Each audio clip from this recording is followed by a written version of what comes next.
Околу 5 часа траја средбите на првиот човек на Дуи Али Ахмети со потпредседателите на неговата партија во Мала Речица и за сега се уште нема конечна одлука за коалицирање со цел формирање на нов владин состав. Се уште ги анализираме сите опции кои што се поставени на маса, сите аргументи за и против.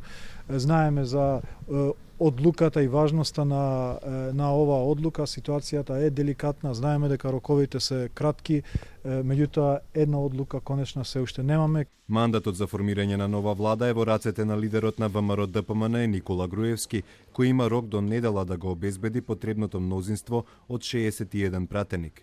Пред се ни е интересот на граѓаните и на државата. Важна одлука да денеска немаше централно претседателство. Дали се очекува? Не, значи немавме централно претседателство, туку состанок на претседателот Ахмети со потпредседателите и со други членови на претседателството во кој што конкретно се анализираше аргумент по аргумент.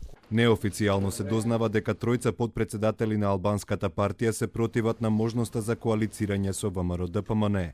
Дополнително се шпекулира и дека еден од условите е формирање на владин состав со представници на ВМРО ДПМН кои не се опфатени од истраги на специјалното јавно обвинителство. Во текот на утрешниот ден се очекуваат нови средби на потесното партиско раководство во Мала Речица и засега нема официјални информации кога би се одржала седницата на Централното претседателство на ДУИ на која би се разгледувале евентуалните одлуки.